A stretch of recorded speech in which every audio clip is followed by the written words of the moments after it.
Most people, and myself included, don't know how to turn 100 into 1,000. And yeah, that's all designed by school, by the way. That's all by design. You're not taught about money on purpose. It had an impact on my family. My father was in construction. Felt that one deeply. Almost lost our house. My 21st birthday, guys, was spent going over another state to talk to the bank with, what was it called? NACA? Me at 21 years old to help my parents not lose their house. So I spent my birthday. And I was on the car ride there. I don't know how many hours. Was wondering why the was this my life? Why did I have to deal with this stuff? Vowed to never have to deal with shit like that ever again. Lessons like that in life, dude, those painful moments teach you a lot. For your benefit, sir, please continue this venture. You have taken a risk. I acknowledge that. I'm honored. Please talk more about your hardships. Well, if you want to know about that day, Dad was working in construction. Obviously, there was no work. People were losing their houses. My family's house, they bought it for $120,000. It was probably worth $20,000. My good friend growing up, they had to foreclose. Their house had a foreclosure. 3 other houses in our neighborhood alone had foreclosure signs. A wealthy Chinese investor came, swooped all of them up for $20,000. Now rents them out for probably $2,000 a month. Made a killing. All the houses in that area are now worth $300,000 plus. He made an absolute killing just to have capital on hand during a downturn. We couldn't afford the payments anymore because we had a variable interest rate. So we had to go to something called NACA. It was essentially a program that allowed the thousands of people that were at risk of foreclosure to go meet with your bank in person and convince them why they should lower your payment, put you on a fixed rate, essentially switch up the way you had your mortgage drawn up, go into a fixed rate and not variable. And me sitting there, obviously being Romanian and knowing English well, and my parents still speaking broken English, and basically they were part of what essentially was the predatory loan process that banks were undertaking during that time. And for my 21st birthday, it was in North Carolina. We were living in Georgia at the time. For my 21st birthday, we had to drive up there. I don't know, it was like a 3-hour drive, wherever it was. 4-hour drive, 5-hour drive, can't remember. I remember sitting in the car wondering, like, dude, normal people at their 21st birthday are drinking alcohol, are partying with their friends, going out of town, are clubbing. I'm sitting here stuck on a car ride to help my parents who don't speak English to hopefully save the house so we don't live on the street. That has a powerful effect on you. And then this was still me in my bug sandwich days. This was me completely tuned out of reality. I was playing video games all day, wasn't doing shit with my life, took time off high school after graduating to find out what I wanted to do with my life. Had no idea, didn't go to college yet, right? 21 years old, lost. So I'm telling you guys, every man has a shot here. It's your actions that matter. Skinny as all hell, pimply face, didn't do shit, didn't have anything going for me, didn't talk to any girls, nothing. Played video games like 12 hours a day. And that reflected in my life and what my life was essentially becoming. Still living with my parents and on a car ride to save the house, dude, during the financial downturn. I graduated high school in 2009. That was during the height of the craziness. And then we went to, like I said, North Carolina or wherever for the stupid event where there was lines miles long. We saw it was all over the news, broadcasted, people waiting for dude. There was hundreds of thousands of people going to these events to try to save their housing situation. Went in there, took hours, finally sat in front of some bank lady pleading with her to save our house. Managed to work. Obviously, we switched through, I don't know what the it was. My parents were paying, I think, $1,200 and had jumped to $1,200. And then it was because of the variable interest rate was going to jump to like $1,600. That was way out of reach. They were paying something like $900 before. And then ended up switching up the mortgage to, I don't know what they did. I don't want to say a refinance, but we redrew the terms. And then their payment got down to $700 for, I don't know, like 5 years to just make sure they can start making payments. And then it ended up rising to $900 where it stayed about $900 something dollars, which was what they were paying before. And we were behind, man. I remember we were behind like 3 months, over 3 months on payments. At one point, father had no work for months. I mean, the construction and remodeling industry was dead in 08, 09. Dead. And that was it. I was in the car ride and looking at my future and going, dude, I have nothing going for me. I play video games all day, don't talk to anybody. My friends from high school, we've grown apart. They've either went to college somewhere else or don't live in the same town anymore. It's isolated. So I tell men it's so dangerous to become isolated. And then one of my buddies finally calls after I'd been thinking of going to the Navy and trying out for the SEALs. And I almost signed all the paperwork. I was ready. I was training every day like a maniac, running my 5 miles, doing all this shit. And then he calls and tells me to come over to California and just go to the community college there. They have a program where they send you out to the UC, like UCLA. They have a guaranteed program. And I just took that. I had a little bit of money in my pocket, like I had a bullshit job. And I left with maybe like $1,400. He took me in, dude, didn't charge me rent for a while until I found work, and then went to college and went through that whole, hey, it's all bullshit too. Anyways, but the story of that time in particular with the car ride, trying to save my parents' house, was I never wanted to be in that position ever again. I never wanted to miss out on an opportunity like my 21st birthday ever again. And I'll never, ever work for somebody ever again, because seeing what my father went through, he worked with the same guy, the same construction company for years, and absolutely that's the truth of it. Got predated on for not speaking good English. That guy made millions off his back. And my father was the biggest example in my life of never, ever, ever depend on any other man to make money, ever. Because even when you do right, even when you're a good person, even when you help somebody out the kindness of your heart, they'll still you, is the lesson I learned. They're still looking out for themselves first. So when I went to college, I went with the idea of mine to start a business. So as a doctor or a lawyer is what I was going for.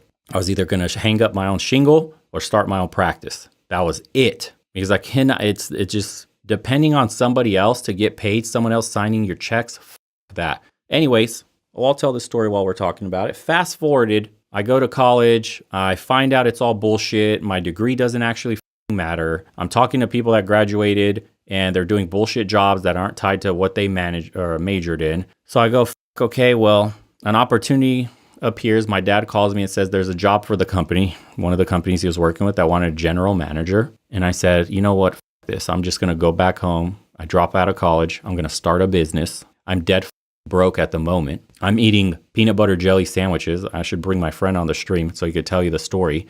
I ate the Skiffy cheap-ass store brand peanut butter and the store brand grape jelly for breakfast, lunch, and dinner. I couldn't spend more than $50 a month on food, and that's how I was making it. And I was working like 2-3 jobs at one point and like almost flunking my classes because I didn't have enough time in between work and to do homework. I'm dead tired. And then my dad calls me right where I'm just in the middle of college and not knowing what I want to do with the rest of my life and chasing girls, right? This was the period where I got red pilled on women. I'm just chasing girls. I have nothing going for me. I'm using women as a crutch to feel something, a form of self-esteem. And I remember coming back home feeling like a complete failure. That I had a car, I had a little BMW. My dad sent me money to go buy. Drove from California back to Georgia feeling like I failed. My idea was when I left Georgia, I would come back a man. I would come back a different person. I left as a boy and I would come back somebody with a college education, the first in my family. I'd come back with a high paying job. I'd take everybody, my family out of the situation they were in. And I would retire my father and never have to work again. And I thought by driving back home for a job he had given me and dropping out of college that the last few years were a complete waste and I was a drain on my family because I would have to ask my dad for help here and there because the shit jobs I had weren't enough to survive out there. And every time I made that call of like, Dad, I need some money, I hated it, dude. Gut wrenching. Yeah, I drove across the whole country. And I remember just driving feeling like a complete failure. Like, dude, I wasted everybody's money. I don't have a college diploma. I don't have a degree, right? I don't have shit. And now I'm driving back to work a shit job doing the same shit basically my father does, right? The same trap, dude. And I go, you know what? I'm just going to do this temporarily to just start my own business. And this is where my freedom came. I started my business with I had a credit card with a $20,000 limit. I had no debt. How old were you at this point? I was 26 or 27. And I'm driving back, dude, dead broke. I have a credit card. That's it. That I don't have anything on. I got in a car accident and ended up getting like $20,000. And so I paid off all my debt. And then I dropped out of school and I still have some of that debt I'm paying for right now. I just paid the minimum, but it is what it is. And I went home, worked for this company. And during the entire time I was working for this company, I started my business. I started my LLC. I was researching everything. I'd be working 10 plus hours sometimes for this company. Still came home, still learned how to do all this like LLC shit, talk to a lawyer about whatever was needed, the paper, draw up contracts for estimates, all that stuff. And I started the company on my $20,000 credit card debt, which they tell you, by the way, when you're starting a business, never, ever. It's like rule 1 in business.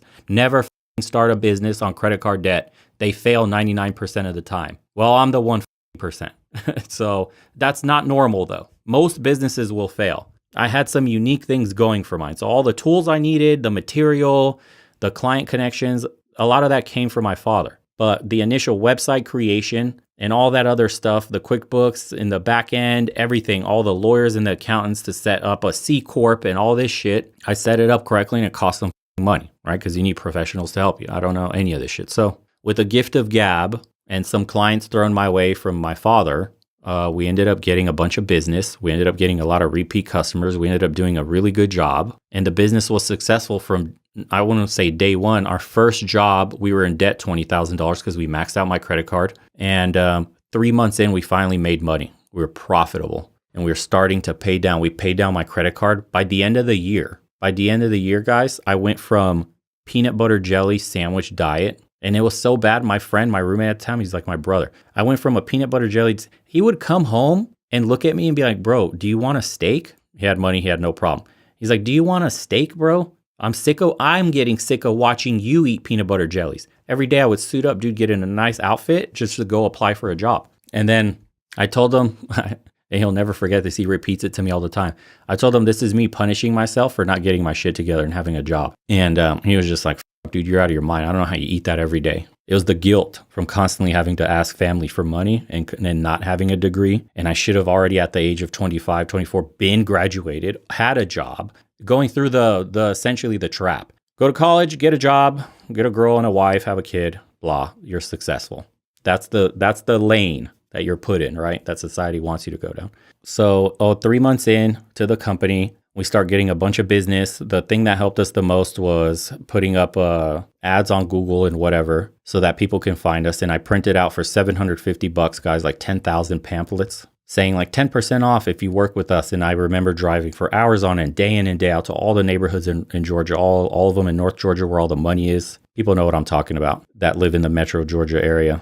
And I drove over that entire north side, house to house in a shitty busted up work truck, sticking pamphlets on people's mailboxes, hoping somebody will call. And we spent $750 doing that. And in the first 3 days, somebody called and it ended up being like a $2,500 job. So we paid off the pamphlets. And then a few days after that, we had someone else with like a $5,000 job. So that was a profitable little endeavor. And from there on, it just grew. I went from peanut butter jelly diet and $20,000 of debt starting up a business to by the end of the year, I bought what was at the time my dream car was a Porsche Cayman S, fully loaded. And your boy was driving a Porsche within 12 months. I went from eating peanut butter, jelly sandwich, store brand, not name brand, not the Skiffies or the Jiffies, whatever they're called.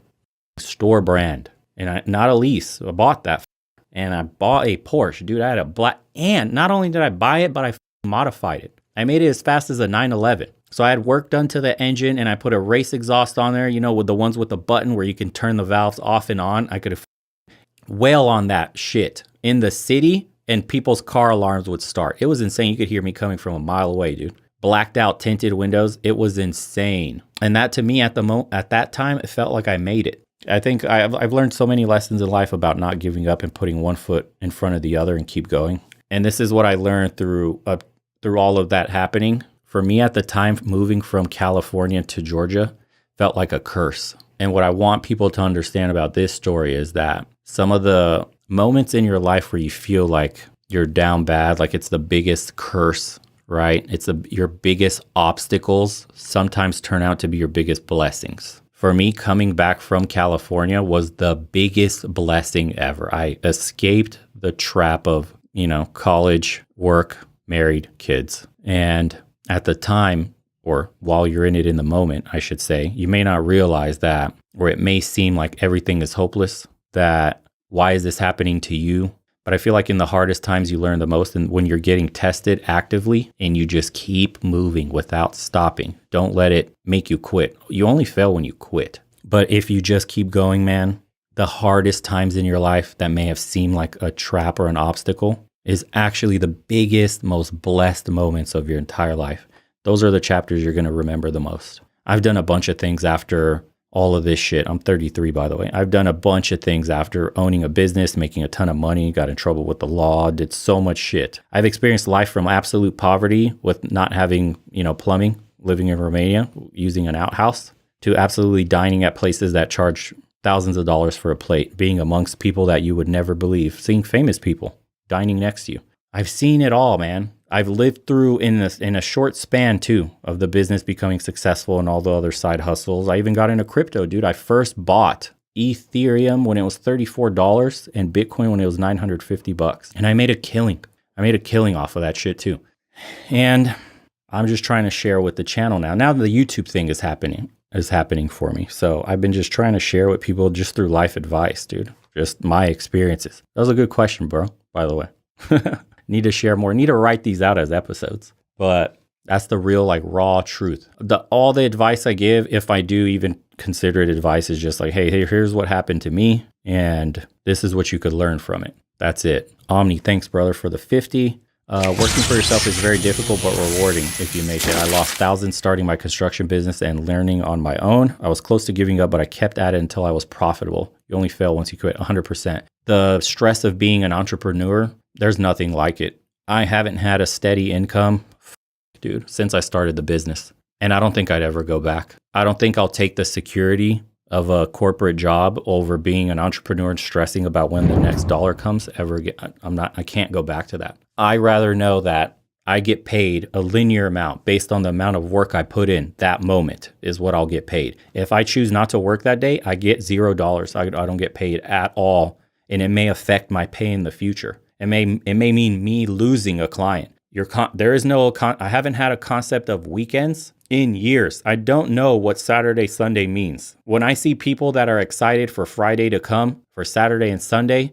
I absolutely don't. Sometimes I go, what day is it? Saturday? Okay. And it's just work, grind. I don't know about blowing off steam on the weekends. It doesn't exist to me. It's just all a blur. You just work. And the benefit of that is that also I can take time off whenever I want. But I don't live for the weekends. I think I feel for people that live for the weekends and having a shitty job you hate and can't wait for Saturday, Sunday to just reset and forget about my life. Fuck that, dude. I'll never. Like I said, the life lessons I've learned, I would take the stress of being an entrepreneur 1000%, dude. I'd rather have the sleepless nights when you lose a big client and your cash flow is all out of sync and you don't even have money to start a job, or you don't even know where you're going to get paid the next month, and so people aren't calling and clients aren't picking. I'd rather deal with all that shit than be a corporate wage slave, dude. Please. Ryan, thanks for the 5. It's true, my divorce is a blessing in disguise. I'm slowly starting to see. The pain was real, but I got to use it as fuel. Yeah, dude, some of the worst moments in your life, and this may be one of them that you're going through right now, it will be a blessing in disguise. That's the perfect way to put it. That's exactly how I was feeling when I left.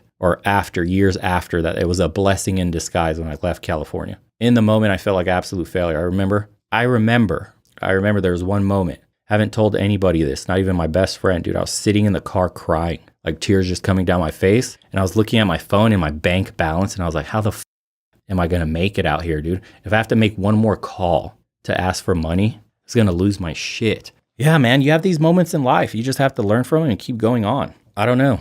Some people may be blessed, dude, with a bit of luck and has a soft life, and they don't have that hunger for more, or don't see the pain that, for example, I saw with my father losing his job and shit like that. But that's when you get that armor on and you're ready for the world. For me, I've had a ton of those moments in my life. Okay. Damn, talk about story time, eh?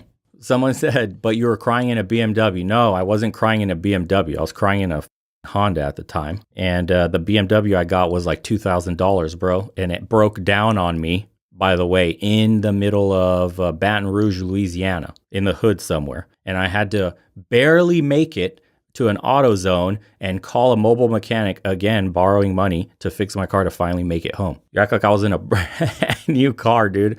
I don't think you were hearing the rest of the story. Yeah, it was a whole ordeal just to get home. It sounds like you still take time for rest and on your time, which is important too. A great reminder constantly be on the grind mode mentality. Thank you for your content and vulnerability. Yeah, man, it's for as far as the grind goes, it's nonstop. I feel worse if I don't do something, if I'm not aiming for something. I have to be constantly moving because the fear of not having something is constantly pushing me. So that's why I reach for really high goals and it makes me feel good. I don't know about everybody else, but if I have something that seems impossible to do, that galvanizes me to do more. There's some people that are okay with small dreams and small goals. That's not me. I feel like if I don't aim for something that seems impossible, I can't go on. I feel like then I feel trapped and I'll get depressed. As long as I'm striving for something that everybody could say that's impossible, bro, why would you even attempt that? You know, similar thing happened with starting the studio for the YouTube channel. People were like, dude, you're going to do YouTube? Are you sure, bro? Yeah, why not? Here we are today. Thanks again, brother. I currently feel that right now. I feel like I've hit a trap at full speed with no skills and no network, and everything around me feels like everything's telling me it's too late for you. I'm the same age as you past January. It's never too late to start, dude. It's just, where is your rock bottom? And is your rock bottom more painful than the current feeling of content, right? Because you're not moving. There's something you have to change completely. I hit my rock bottom quite a few times. Ryan, thanks again.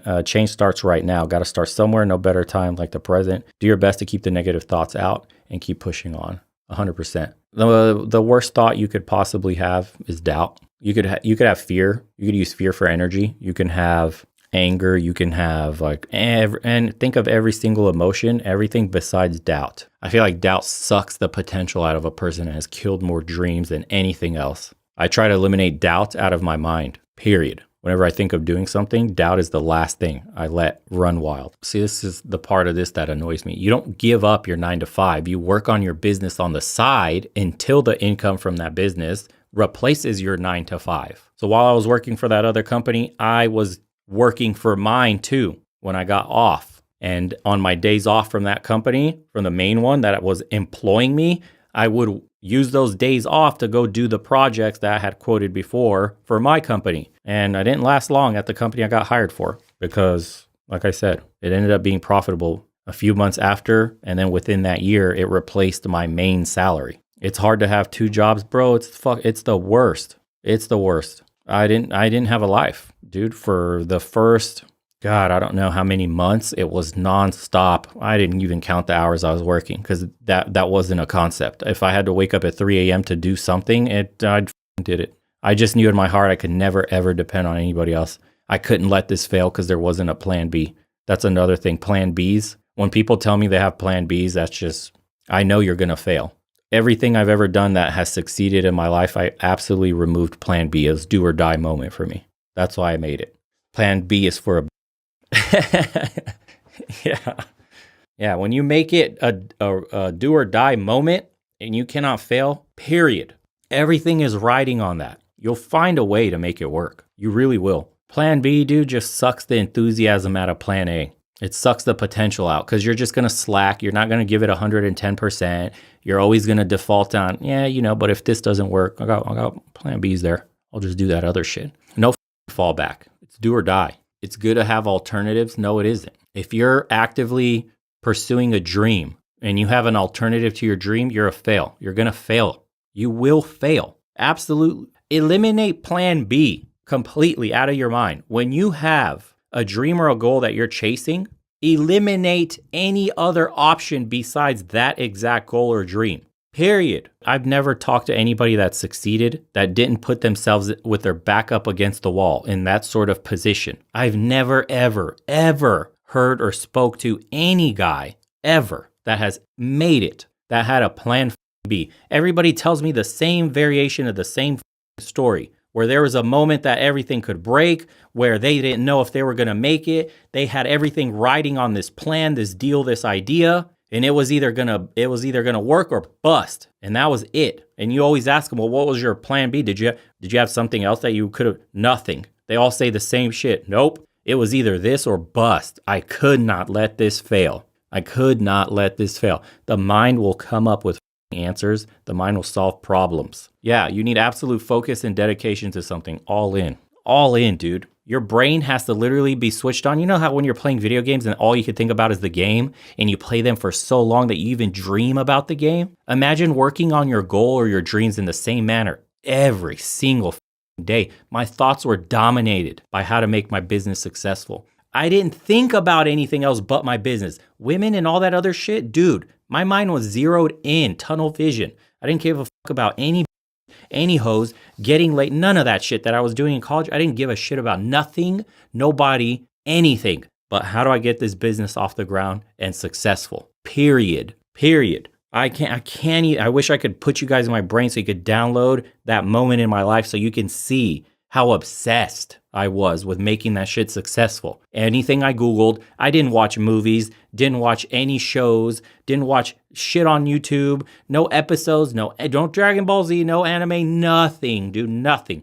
All my life revolved around in that initial year is literally the business. I was willing to sacrifice everything. I had no choice. There was no plan B. It was this or be nothing and a nobody the rest of your life. All the dreams of having all those riches and people liking you and being someone of importance and changing lives, all that shit down the drain if you didn't make this dream work. That's how you have to feel. That's how you have to think. That's how you'll become successful.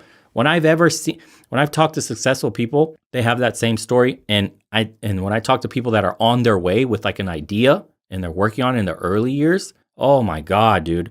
It's the same exact thing. They're absolutely obsessed. They only will talk about their business and what they've done and how they've succeeded or what roadblocks they hit and what their next move is and what they've researched to do. And that's it, dude. Non-stop. And I go, that guy's going to make it. There's no way somebody with this amount of effort and the amount of time they're putting in will fail, period. It's like the universal formula for success is like time plus effort equals success. That's really what it is. Yeah, and then someone says, here we go. Here's how you have a bug eating mentality. Bro, you had your father helping you out. If you didn't have that, who knows what would have happened? Again, so he doesn't listen to the fact that I spent that money to make the pamphlets and I went to 10,000 houses and I stuck all the pamphlets on people's mailboxes and then I started making money off that. That with the Google, getting your business registered on Google. So when people searched whatever your business is that you offer, you come up. Is remodeling. So I have a remodeling, still have it to this day, the remodeling business. So when you search remodeling in Atlanta, my shit pops up. I'm one of the first searches. You can't lose when you put in enough time and effort. Yeah, dude, that formula is magic. Some people have gifts and they could put in maximal effort with very little time and they get there. Those are the gifted ones. Those are the ones we call lucky. But really, they were in the right place at the right time, had everything for them, the skill to make it happen. Because people lack this ability to identify opportunities in their life as well. That's a talent. That's a skill. You have to learn.